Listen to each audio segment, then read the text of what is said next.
What's up, YouTube? Kentucky's Fish Chaser here, coming at y'all today. I'm coming at y'all today with another catfish bait recipe. This one here I find works really well for small channel cats within the 1 to 5 pound range. Now I have caught a few decent smaller flatheads on this in rivers and streams, but I found this to work best in big lakes and small ponds that is stocked with catfish. Like here in Kentucky, we have a program called Fins Program. They stock 3 times a year with eating size channel cats, and I have found that this works best too. Now my other recipe, I'll have a link down below in the description of that recipe. Now that and there works well too. So does this one. I have a few others too that work real good in our waters around us. And then after I get done with some of these chicken breasts, we'll go on to dough ball and we'll go on to other recipes. Now, I'm sorry if this little camera's shaky. I've got it on a really weird stand here. I didn't want to use my chest mount. I wanted to do a point of view here mainly for this. So let's get down to here and show you guys what I usually do.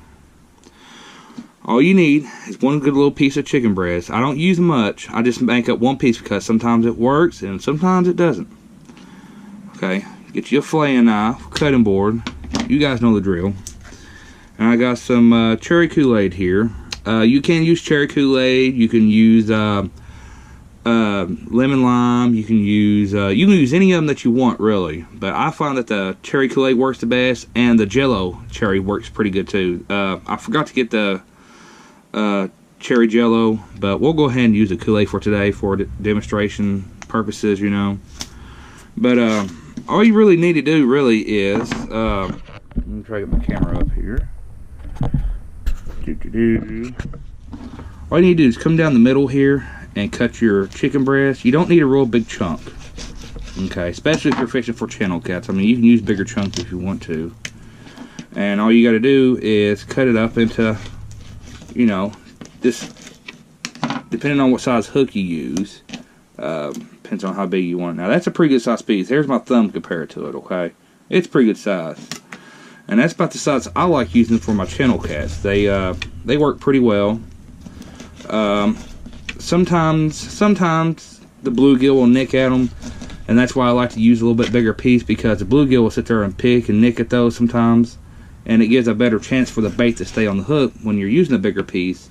So that way, if a catfish does come along, you still have a little bit of bait left over for him. You know, because you know how everybody knows them bluegill, little bait thieves. But yeah, this is one of my other favorite recipes here for my catfish. It's real quick and easy. Then all you gotta do is get a bottle of water or tap water, whichever you prefer. Let me get my camera adjusted up here. Get you a bottle of water. We'll use that here in a second. Throw your chicken breast in a bag. Ziploc bag. I like using Ziploc bags because, you know, you can seal them up really good. Now, some people like using Tupperware for their baits. I mean, I used to do that, but it got to where it's getting a little expensive because sometimes I would leave the bait out in the vehicle overnight and might come back and be rotten. I just throw the whole tub away. So I found that the Ziploc bags work best. So, I mean, heck, you can get what, 30 of them at Walmart for what, $1. So, can't really beat it. And some people don't like adding the whole thing to it, but I'll add the whole thing to it. The redder and the stronger it is, the better. Now, I have caught other fish on this before. I've never caught a bass on this before. I've caught plenty of bluegill on it. You know, different. I've caught carp on these too. Carp like it too, so be aware. Then all you do is shake it up real good, and then that's pretty much it. Stick it in your refrigerator. Let it sit overnight before the night you go, because it gives time. The longer this sits, the redder the meat turns, and the stronger the smell is in it. Now you can, like I said before, you can use other Kool-Aids to try to figure out what bites best in your area. But for me, it's always been the Kool-Aid and the anise that works real well. But I got this made up here today because tomorrow we're going to try for some catfish. They recently stocked the Fins Lakes in my area about 2 weeks ago with some channel cats. We will probably be going back to the normal place I've been going because it's the closest to me, and you know, it's, if I don't catch nothing there, it ain't no big deal because it's kind of close to the house anyways. So, and we're supposed to have some actually decent weather for once.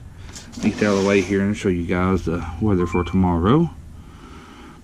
Let's see, 67 degrees tomorrow, partly sunny, 13% precipitation. Doesn't say how the winds will be blowing though. I know somebody said that the winds were supposed to be cranking pretty good tomorrow, so I'm really hoping not, because it might mess up with my GoPro. It has 3 mics on it. I'm afraid the wind might whip in and out of it and cause some wind issues. But we'll get it all figured out. Let's see, time of morning. Oh, that's for dusk. I think it's for dusk. Let's see hourly, see what it does. Alright, now that we're back, my little girl was wondering where I was at. But yeah, we're gonna go tomorrow and try to see if we can't catch anything on this. I'll take some of my anise chicken breast as well with me, and just see what's biting tomorrow. I mean, I'm not 100% positive that they're going to be biting tomorrow because the waters are still cool. We've had a lot of rain here in Kentucky recently. We've had a lot of cold fronts coming in, so we're gonna go give it a try. This here, you can freeze this and reuse it at least 2 to 3 times, as long as you keep it kind of cool. I always take a cooler with me, a little bit of ice in it to keep baits cool. But yeah, we'll take this tomorrow and give it a try and see what happens. I hope you guys liked this video. If you guys liked this video and want to see more, comment below. Like, subscribe if you're new. I will have many more catfish bait recipes. I do a lot of catfishing, but I'm still learning about the bass world, because I've never really bass fished unless I'm using minnows or, you know, some sort of some kind of live bait for bass. But I'm trying to get into the bass world as well. So we'll go from there.